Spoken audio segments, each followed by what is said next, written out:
By avoiding failure, you also avoid success. Just to realize, ultimately, you're the one who has control of your path in life.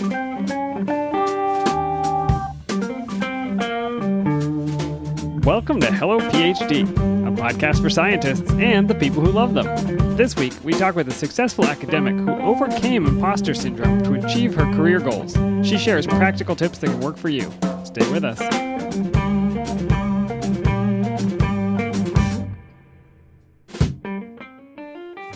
And we're back. This is Hello PhD, episode 71. I'm Joshua Hall. And I'm Daniel Arneman. And we'll discuss the human side of science and life in the lab. Hey, Dan, I'm feeling good today. Josh, it's good to hear. What happened? Just got back from vacation. I went on a Disney cruise with my family.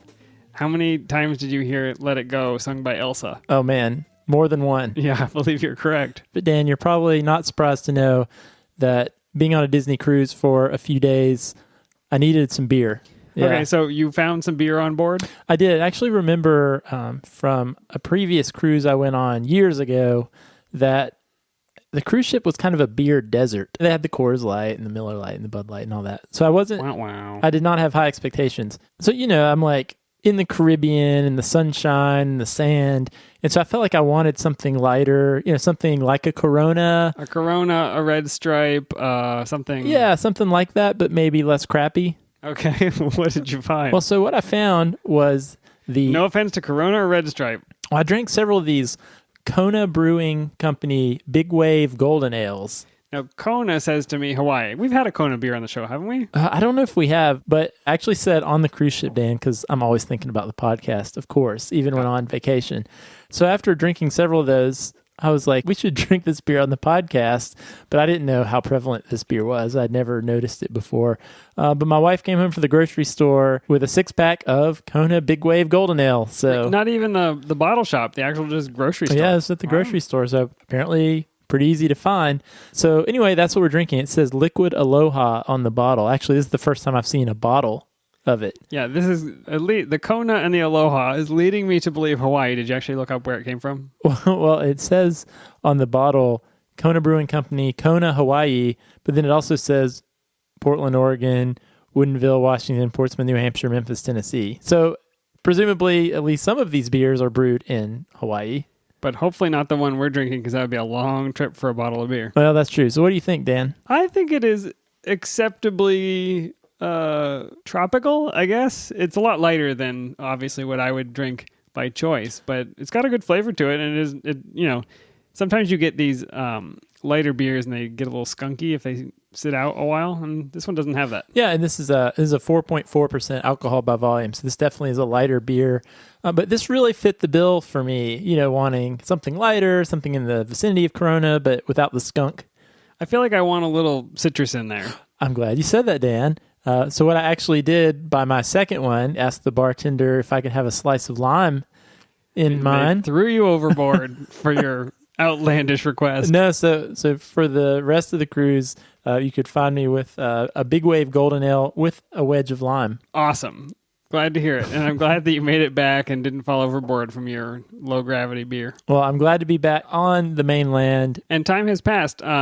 Josh, you'll remember a couple of weeks ago, we talked about the Scientists' March. Do you remember that episode? Yeah, Dan, that's coming up this Saturday. So we are recording this on Tuesday, the 18th of April, and the Science March is scheduled for Saturday, the 22nd, so this weekend. Yep, so go back. We talked about this in episode 66, Should Scientists March on Washington? You'll recall, Josh, we had mixed feelings about it, but it looks like it's going to happen, and we'll be anxious to report on the outcomes. Are you going to go? I will not be traveling to D.C. I'm running a race here in town that I'd signed up for months ago, but we're having a satellite march in Raleigh, North Carolina, which is right down the street.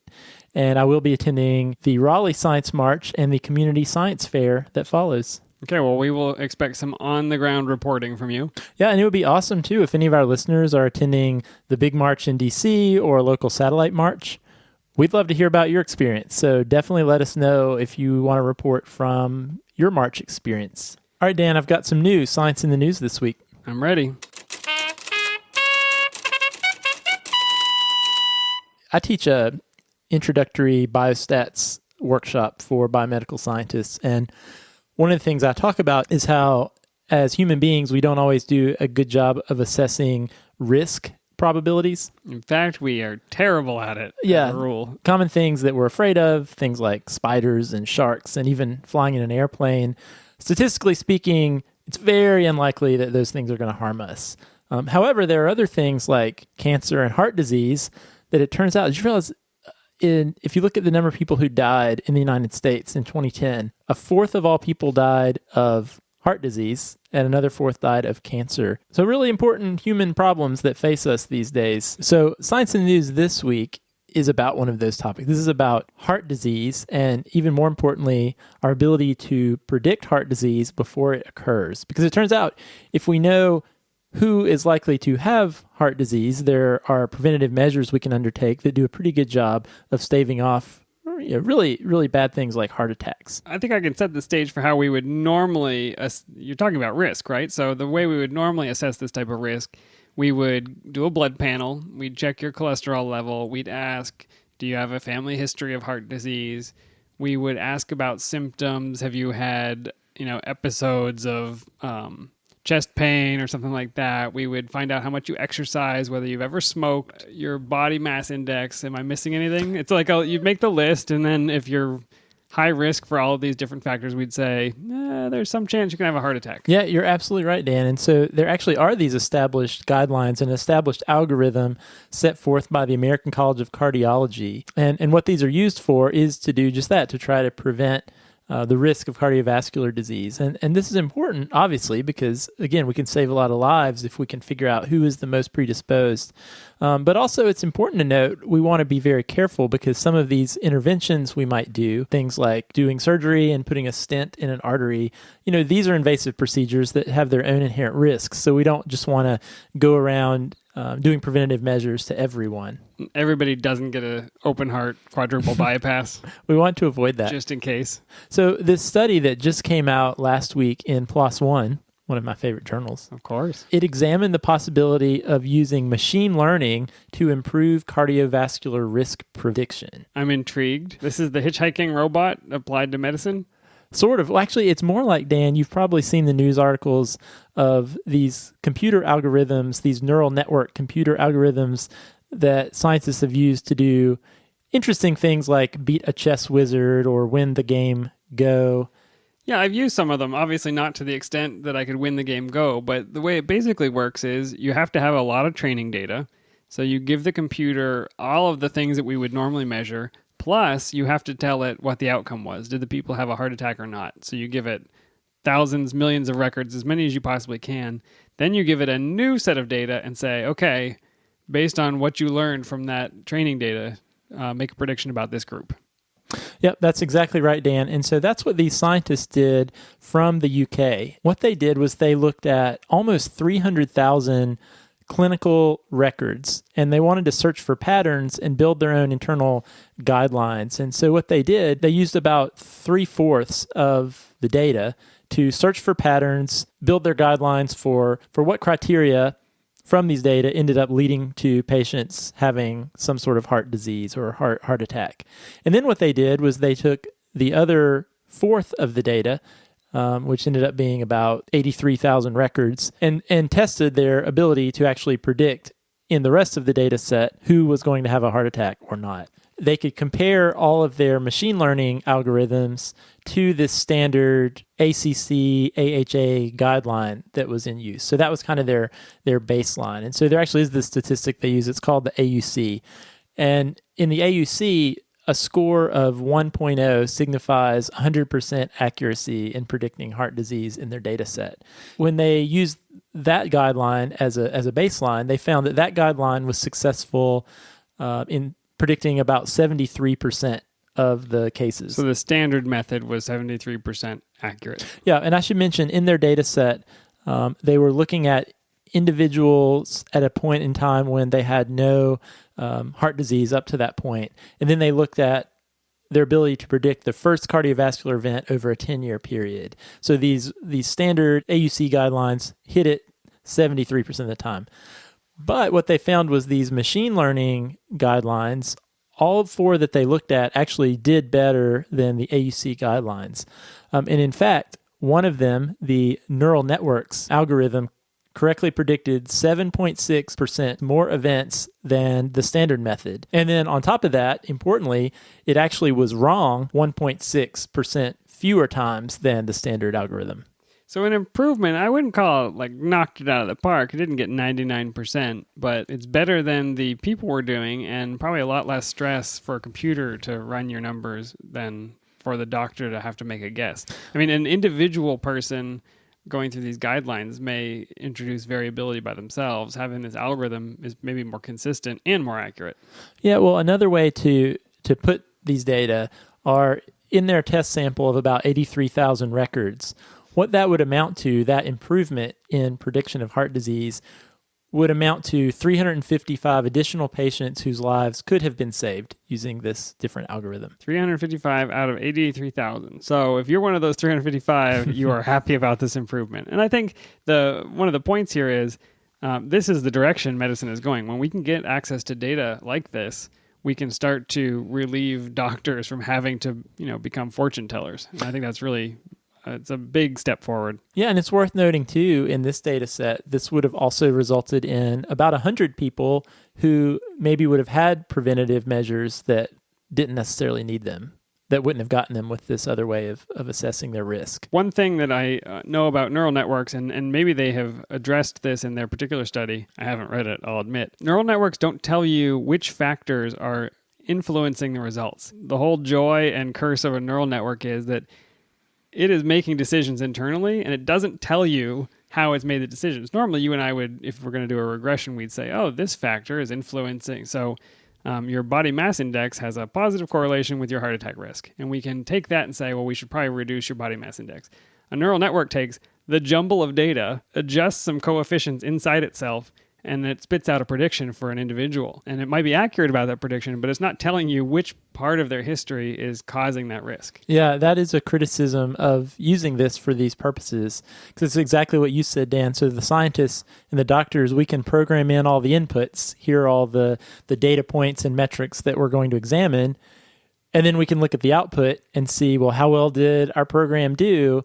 But what we can't do is understand how it got from point A to point B and make tweaks other than adding and taking away inputs and see how it impacts the output. Yep, that makes sense. So you're probing around the outsides of the causes, but you can't take what comes out of the neural network and say, oh, if you would just decrease your smoking rate by 14%, then your risk would go down. Yeah. So I think a fundamental question that studies like this make me think about, one thing that these machine learning algorithms do is they do eliminate human bias from the equation. And very, very important. I think as human beings, we tend to elevate our own cognitive abilities quite a bit and imagine that nuance with which we can examine problems and think about things is a real strength. And I think in a lot of cases it probably is.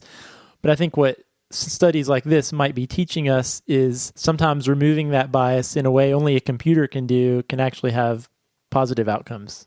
Yeah, I saw this in the article about the Science March, but supposedly there's a poster that says, what do we want? Evidence-based policy. When do we want it? After peer review. You could replace, what do we want? Evidence-based medicine. When do we want it? After peer review. I think we're getting to the point where we don't have to just trust that the doctors are always right, because they can't be. All right, Dan. Thought that was cool and just wanted to share.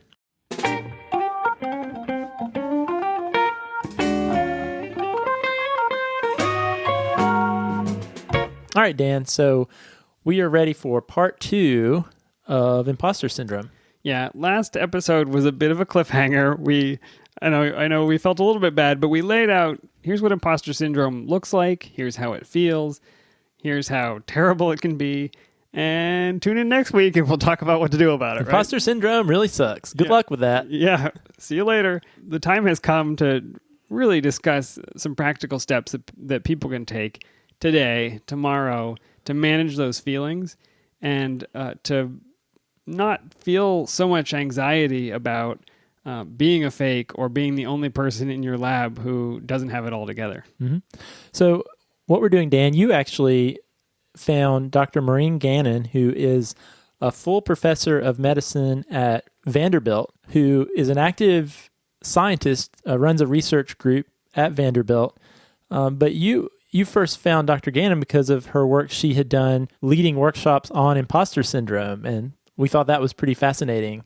Yeah, it was. I had been searching for resources, and some of her presentations came up, and I looked through them, and she recorded in her presentations her scores on some of the imposter feelings tests and measurements. And I thought, wow, a full professor is telling other people that she's had these feelings and has dealt with them. So I thought that was somebody we needed to talk to. Yeah, and she's going to mention later in the interview this Clance questionnaire. And so we alluded last week to some of these questionnaires and surveys that you can take yourself to analyze the degree to which imposter syndrome impacts you.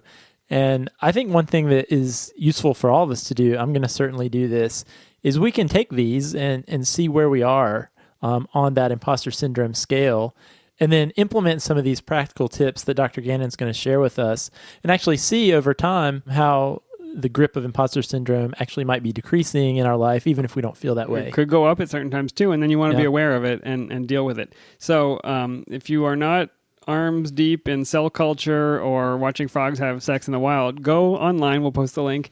Take the quiz now and see what your score is, see how you compare. Wouldn't it be great if we wrote a machine learning algorithm to tell us how much imposter syndrome we are experiencing? Seems possible. Let's do it. All right, Dan. So I was able to talk to Dr. Gannon yesterday and had a great chat and learned a lot. So let's listen to it. My name is Maureen Gannon, and I have a PhD in cell and developmental biology from Cornell University Medical College. And I am a professor in the Department of Medicine at Vanderbilt University Medical Center in Nashville, Tennessee, with secondary appointments in molecular physiology and biophysics and cell and developmental biology. And I run a research lab that does really basic science, looking at the regulation of how insulin cells are produced during embryogenesis and trying to develop strategies to increase the number of insulin-producing cells in people who have diabetes. So it's a very basic science diabetes research lab.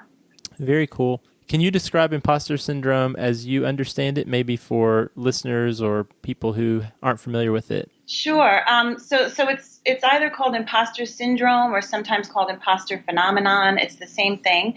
And the term was first coined by Dr. Pauline Clance and her colleague Susan Imes in 1978. And it's important for people to realize that it's not a psychiatric disorder, but it's really a reaction that people have to particular situations. And those can vary in frequency and intensity, where you might have these feelings at different times depending on the circumstance that you're in. And so the feelings associated with imposter syndrome are usually found in people who have pretty healthy self-esteem and present themselves to their colleagues as very confident, capable people, but really they believe themselves to be less intelligent or capable than others perceive them to be. So they attribute much of their career success or gaining positions of responsibility to luck or to being in the right place at the right time. Or in particular, a lot of people who have these feelings think that they're just filling a quota, they needed another woman on the committee or they needed another person of this particular status on this committee. And so they attribute it to other outside influences rather than to their own capabilities and talents.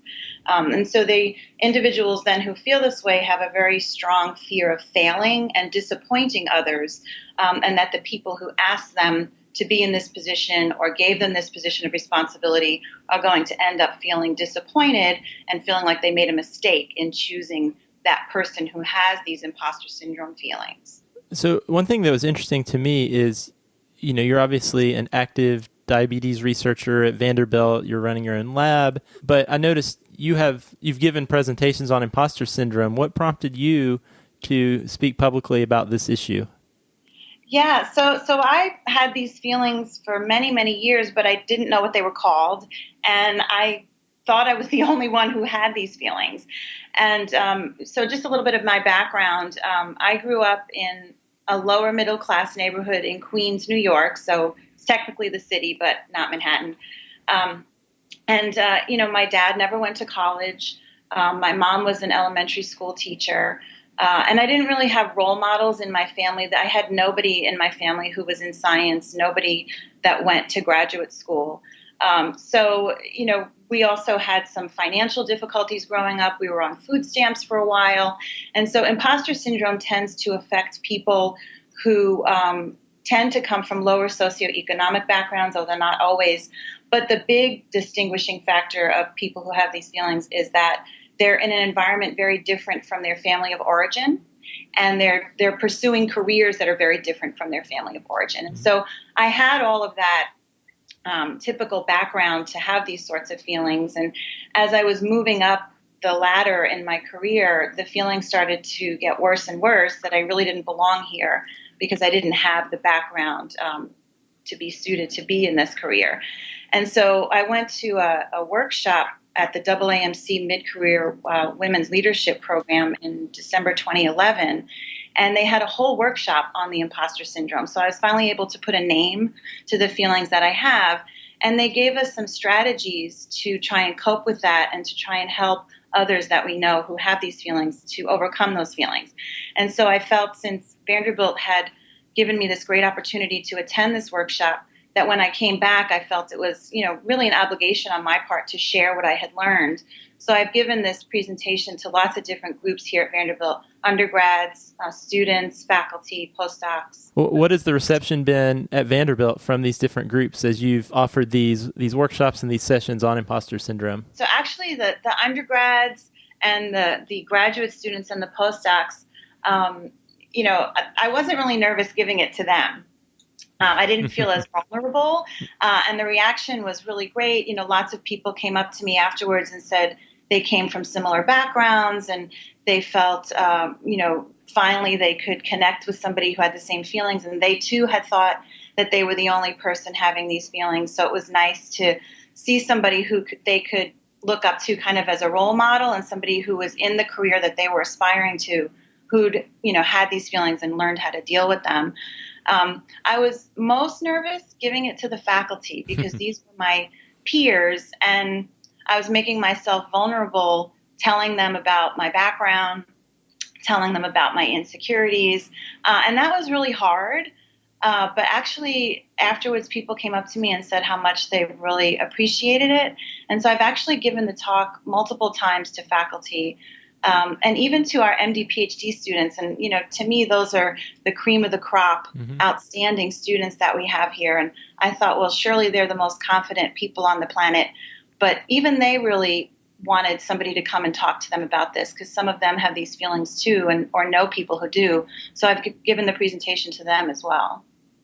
No, that's really great. And I actually wonder how prevalent imposter syndrome is among the faculty ranks, because I think what you said is true. It's so important for trainees to hear from the people above them, the people in the positions they're aspiring to hear that they are actually dealing with some of these same and have dealt with some of these same issues. But I'm always curious to what degree imposter syndrome does affect the faculty. Yeah, so I don't do research in this area, so I can't really give you any statistics.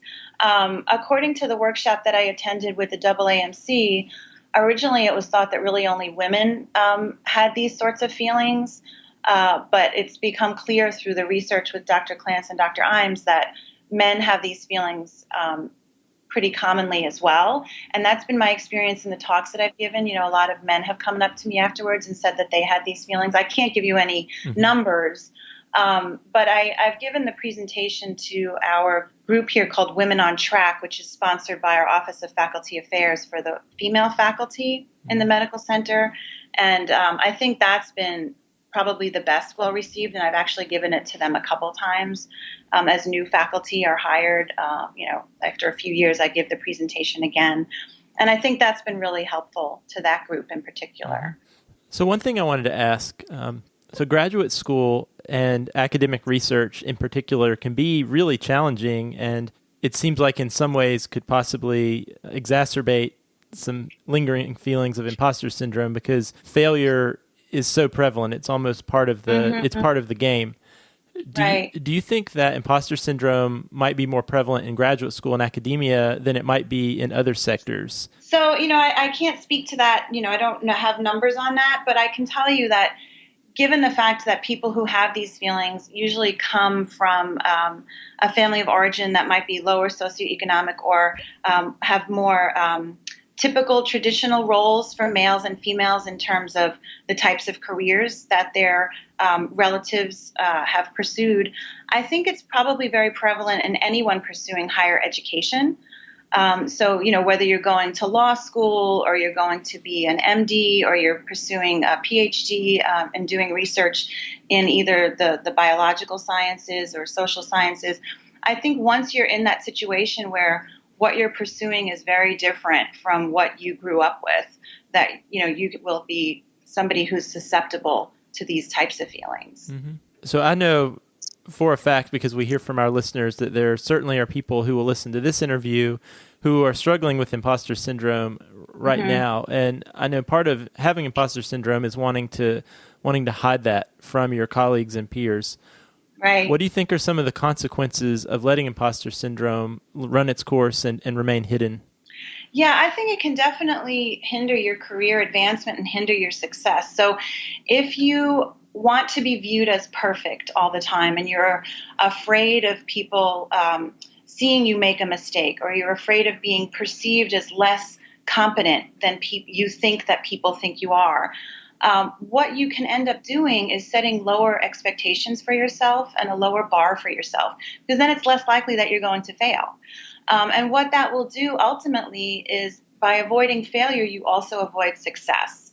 And so feelings of imposter syndrome can limit your ability to advocate for yourself in your career. It can hinder your ability to negotiate for yourself, particularly in the sciences when you're trying to negotiate for a startup package or negotiate for promotion.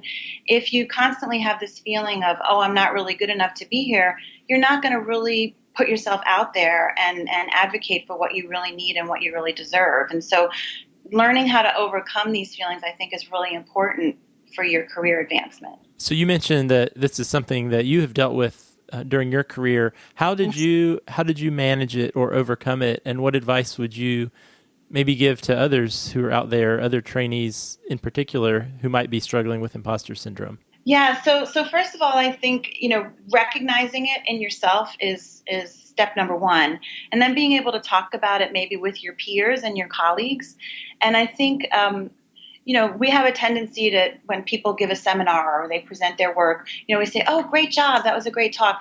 And then if critiques become things that we don't trust, if they're things that we just say without any depth to the critique, then people don't really trust the feedback. And so I think getting honest feedback and honest critiques from your peers when you do a good job and when you don't do a good job, and being able to share those feelings with each other. So you give critiques to your peers and vice versa, and that those critiques are true and honest, then you can start to really believe when people do give you a compliment, that it's not just offhand and a reaction, but that it really means something.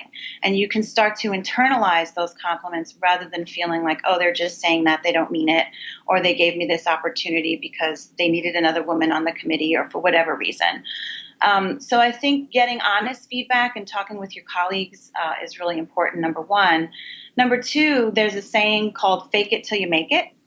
So imagining yourself, getting up there and giving your presentation or whatever responsibility it is that you have coming up in your life, imagining in your head using this technique called creative visualization, which I've been using for many years now, and imagining, you doing a good job and being competent and getting good feedback. And just the more you act out those positive roles and positive feelings, the more you start to believe them and internalize them. I think that helps a lot. So visualizing in your mind the successful, confident person you want to be, mm-hmm. and imagining how a project or a presentation will go in your mind helps you to then successfully complete that project and realize that goal. Mm-hmm. I think that's really good advice. So if your listeners can go ahead and use that questionnaire, the Clance questionnaire, and score themselves and see how intense and frequent their feelings of imposter syndrome are. And when they get their score at the end of filling out the questionnaire, I want them to realize that, whatever that number is, that's not a fixed thing. So when I first took the questionnaire in 2011 at the AAMC workshop, I scored an 80, which is pretty bad. I mean, I had pretty frequent and intense feelings about this imposter syndrome. And as I started giving talks and doing more of the exercises that were suggested, I took the test again a year later, and it was down to 70. And then I just took it again last year, and now I'm in the 40s.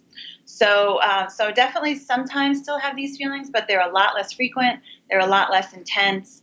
And doing these exercises that I've suggested and reading the creative visualization and acting out on those has been really helpful. So are there any resources that you would recommend for people who want to learn more about imposter syndrome? Yeah, so Dr. Clance has a book that she published in 1985 called The Imposter Phenomenon, When Success Makes You Feel Like a Fake. So that's one book. There's another book that was recommended to us when I attended that AAMC workshop. It's called The Secret Thoughts of Successful Women, and it's by Valerie Young. And granted, this book is only about women who have these feelings, but they're very successful women like Meryl Streep and other people who have suffered from these feelings and how they've overcome it. So that's kind of an empowering book. And then in terms of the Fake It Till You Make It, the book Creative Visualization by Shakti Gawain, Gawain. Mm-hmm. That's a book that I read and have reread and still practice those creative visualization concepts in my own life. So I'd recommend that as well. Yeah, those are great resources, and we'll make sure we post all of those in our show notes. Is there anything else you would want to say to our listening audience, to grad students and postdocs who might be listening to this interview? Yeah, I think it's important that they realize that they aren't alone, that a lot of people have these feelings, and people that you might think on the outside appear very confident and to have it all together, probably at some point, maybe not as frequently as others, have had these feelings. And so, this is very common, so not to feel alone. But also, really, it doesn't matter. As a woman in academic medicine, there's not very many of me, and so I get asked to do a lot of things. Maybe some of the things I got asked to do was because they needed another woman. But in the end, how you got there doesn't really matter. You're there. And so once you're there, just give it your best and make the most of every opportunity that you're given, because you're the only one who has control over the outcomes of those opportunities. So make the most of those, and just to realize ultimately you're the one who has control of your path in life. That's fantastic. Dr. Gannon, thank you so much for taking time to talk to me today. You're very welcome. All right, Dan, that was my conversation with Dr. Gannon. Thank you so much, Dr. Gannon. That is, I think it's really refreshing. It's very inspiring to have somebody speak candidly about this. The tendency is to turn inward and try and hide it, and that's really part of the symptom of those feelings is don't let anybody know that I feel this way, and if I can just keep the ruse going, maybe nobody will ever find out. Yeah, and I thought it was so key and really important for trainees, like the undergrad level and grad students and postdocs, to really hear that someone, even at the faculty level, these people that we look up to, that we think have it all together, that they also struggle with some of these things. I know I mentioned on the last episode, that was really important for me to hear that my own PI dealt with some of these same insecurities that I was dealing with. So I think it's great when people like Dr. Gannon can really put themselves out there and be transparent, really not just with the trainees, but even with their own colleagues. I know that had to be a scary moment to get up and talk about that in front of your colleagues, but it really strikes me she is probably better off than most of the people that our listeners will run into, because she has faced it and addressed it and taken some steps that she talked about to manage it. I'm gonna guarantee that yes, your PI and people in your department are feeling this, but I doubt that they've talked about it, that they've worked through some of the feelings. They're probably in the middle of it, even if they are full professors. One thing she said that really stuck out to me was she used this phrase, by avoiding failure, you also avoid success. And I thought that was just a really important thing to keep in mind, that sometimes when we are in the throes of imposter syndrome, we can tend to set our own personal bar lower because we're so afraid of failure that we don't put ourselves out there. We don't challenge ourselves. And effectively, all we're doing is we're avoiding our own potential for success. I had that experience in grad school. Certainly, I remember very distinctly there was a summer program that a lot of people in my department applied to and tried to go to, and it was like a microscopy 6-week summer course. And I remember people coming back from it describing, oh, it's really intense. You work till 10 p.m. and then you might go get some food and come back to the lab and keep working. And there was kind of an expectation that I would apply. As I was thinking about this, I was like, how am I going to go and work for 12 hours a day in this microscopy symposium or workshop and not have all these people find out that I am not like them, that I'm not part of this same community? And, it just twisted my stomach up thinking about how I would react to that and how hard it would be. And how was I going to tell my PI that I didn't want to apply to this thing and I couldn't? And those feelings were so awful.